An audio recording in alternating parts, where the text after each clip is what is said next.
ನಮಸ್ಕಾರ, welcome back to ಅಭಿರುಚಿ. ಇವತ್ತು ನಾನು ತೋರಿಸ್ತಾ ಇರೋದು ಒಂದು ಸ್ಪೆಷಲ್ ರೆಸಿಪಿ.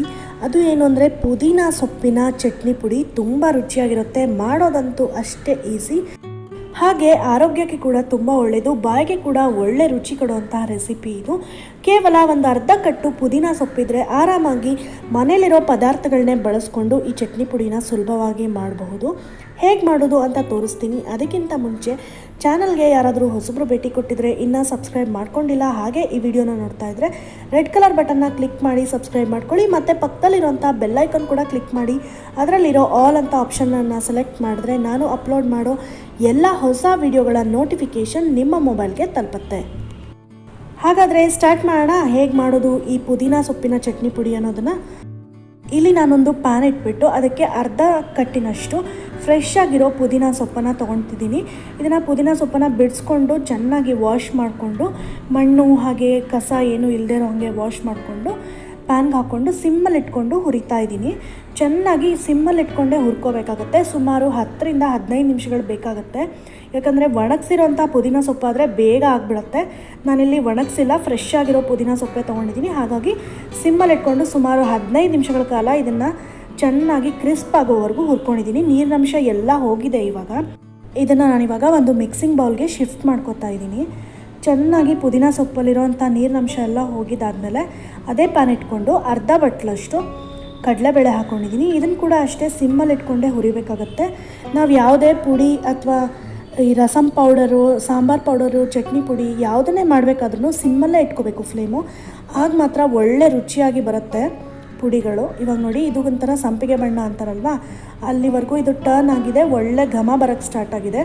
ಇವಾಗ ಇದನ್ನು ನಾನು ಒಂದು ಪ್ಲೇಟಿಗೆ ಎತ್ತಿಟ್ಕೋತಾ ಇದ್ದೀನಿ.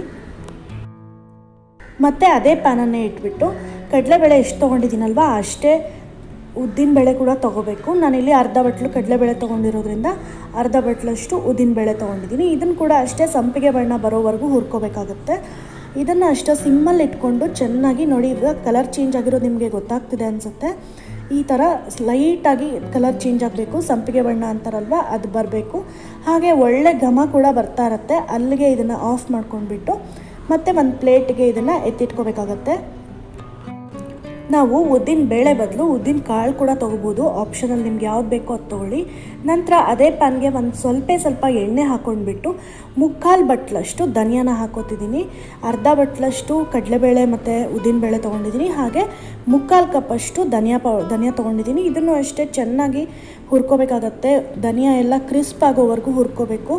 ಒಂದೇ ಒಂದು ಮುಟ್ಟು ನೋಡಿದ್ರೆ ಅದು ಈಸಿಯಾಗಿ ಒಡೆದೋಗ್ಬೇಕು. ಆವಾಗ ಇದನ್ನು ತೆಕ್ಕೋಬೇಕು ಪ್ಲೇಟಿಗೆ. ನಂತರ ಅದೇ ಪ್ಯಾನ್ಗೆ ಒಂದು ಸ್ವಲ್ಪ ಹುಣಸೆ ಹಣ್ಣು ಹಾಗೆ ಒಣಕೊಬ್ಬರಿ ಇರುತ್ತಲ್ವ, ಅದನ್ನು ಈ ರೀತಿಯಾಗಿ ಸ್ಲೈಸ್ ಮಾಡ್ಕೊಂಡ್ಬಿಟ್ಟು ಹಾಕ್ಕೊಂಡಿದ್ದೀನಿ. ನಿಮಗೆ ಇಷ್ಟ ಇಲ್ಲಾಂದರೆ ತುರ್ಕೊಂಡು ಕೂಡ ಹಾಕೋಬೋದು ಒಣಕೊಬ್ಬರಿನ. ಇದನ್ನು ಅಷ್ಟೇ ಸಿಮ್ಮಲ್ಲಿ ಇಟ್ಕೊಂಡು ನಾನು ಇಲ್ಲಿ ತೋರಿಸ್ತೀನಲ್ವ ಆ ರೀತಿಯಾಗಿ ಕ್ರಿಸ್ಪ್ ಆಗೋವರೆಗೂ ಇದನ್ನು ಹುರ್ಕೋಬೇಕಾಗತ್ತೆ. ನೋಡಿ, ಇಲ್ಲಿ ಹುಣಸೆ ಹಣ್ಣನ್ನು ಈ ರೀತಿಯಾಗಿ ಪ್ರೆಸ್ ಮಾಡಿ ಹುರ್ಕೋಬೇಕು. ಆವಾಗ ನಮಗೆ ಮಿಕ್ಸಿಯಲ್ಲಿ ಈಸಿಯಾಗಿ ಪೌಡರ್ ಆಗುತ್ತೆ ಹುಣಸೆ ಹಣ್ಣು.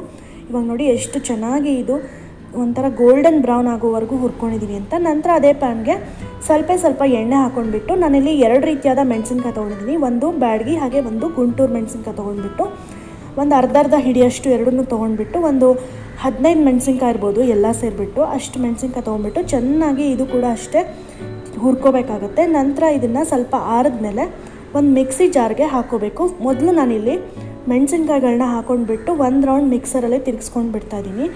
ನಂತರ ನಾನು ಉಳಿದಿರೋಂಥ ಎಲ್ಲ ಪದಾರ್ಥಗಳನ್ನೂ ಹಾಕೋತೀನಿ. ಫಸ್ಟೇ ನಾವು ಹಾಕ್ಕೊಂಡ್ಬಿಟ್ರೆ ಮೆಣಸಿನ್ಕಾಯಿ ಚೆನ್ನಾಗಿ ನುಣ್ಣಗಾಗೋದಿಲ್ಲ.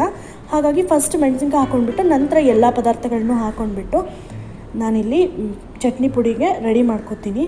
ನೋಡಿ, ಇವಾಗ ಹುಣಸೆಹಣ್ಣು ಹಾಕಿದ್ದಾಯಿತು. ನಂತರ ಎಲ್ಲ ಪದಾರ್ಥಗಳನ್ನೂ ಒಂದೇ ಪ್ಲೇಟಲ್ಲಿ ಮಿಕ್ಸ್ ಮಾಡಿ ಇಟ್ಟಿದ್ದೀನಿ. ಇದು ಎಲ್ಲದನ್ನು ಹಾಕೋತಿದ್ದೀನಿ ಮಿಕ್ಸಿ ಜಾರ್ಗೆ.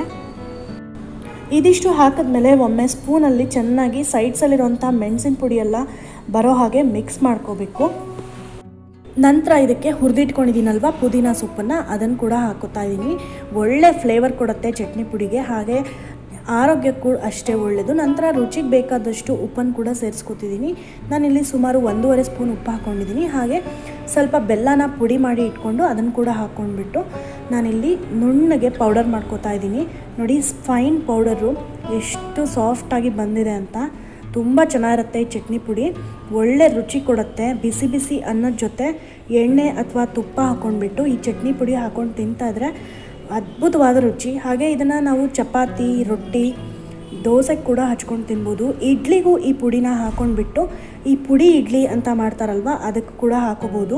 ನಿಮಗೆ ಆ ರೆಸಿಪಿ ಬೇಕು, ಪುಡಿ ಇಡ್ಲಿ ಹೇಗೆ ಮಾಡೋದು ಅನ್ನೋದಿದ್ರೆ ನನಗೆ ಕಾಮೆಂಟ್ಸಲ್ಲಿ ತಿಳಿಸಿ, ಅದನ್ನು ಕೂಡ ನನ್ನ ಮುಂದಿನ ವೀಡಿಯೋಗಳಲ್ಲಿ ತೋರಿಸ್ತೀನಿ. ನೋಡಿದ್ರಲ್ವ ಪುದೀನ ಚಟ್ನಿ ಪುಡಿನ ಎಷ್ಟು ಸುಲಭವಾಗಿ ರುಚಿಯಾಗಿ ಮಾಡಬಹುದು ಅಂತ. ನೀವು ಕೂಡ ಈ ರೆಸಿಪಿನ ಟ್ರೈ ಮಾಡಿ ಹೇಗೆ ಬಂತು ಅಂತ ನನಗೆ ಕಾಮೆಂಟ್ಸಲ್ಲಿ ತಿಳಿಸಿ. ನಿಮಗೆ ಈ ವಿಡಿಯೋ ಇಷ್ಟ ಆಗಿದ್ರೆ ಲೈಕ್ ಮಾಡಿ, ನಿಮ್ಮ ಫ್ಯಾಮಿಲಿ ಹಾಗೆ ಫ್ರೆಂಡ್ಸ್ ಜೊತೆ ಇದನ್ನು ವಾಟ್ಸಪ್ ಗ್ರೂಪಲ್ಲಿ ಕೂಡ ಶೇರ್ ಮಾಡಿ. ಚಾನಲ್ಗೆ ಹೊಸಬ್ರಾಗಿದ್ದರೆ ಇನ್ನೂ ಸಬ್ಸ್ಕ್ರೈಬ್ ಮಾಡ್ಕೊಂಡಿಲ್ಲ ಅಂದರೆ ಇವಾಗಲೇ ರೆಡ್ ಕಲರ್ ಬಟನ್ನ ಕ್ಲಿಕ್ ಮಾಡಿ ಸಬ್ಸ್ಕ್ರೈಬ್ ಮಾಡ್ಕೊಳ್ಳಿ. ಮತ್ತು ಪಕ್ಕದಲ್ಲಿರುವಂಥ ಬೆಲ್ ಐಕಾನ್ ಕೂಡ ಕ್ಲಿಕ್, ನನ್ನ ಎಲ್ಲ ಹೊಸ ರೆಸಿಪಿ ವಿಡಿಯೋಗಳ ನೋಟಿಫಿಕೇಷನ್ಗಾಗಿ. ಹಾಗಾದರೆ ಮತ್ತಷ್ಟು ಇಂಟ್ರೆಸ್ಟಿಂಗ್ ಆದ ರೆಸಿಪಿಗಳೊಂದಿಗೆ ನಾನು ನಿಮ್ಮ ಮುಂದೆ ಬರ್ತೀನಿ. Until then, happy cooking, take care, bye and thank you so much for watching this video.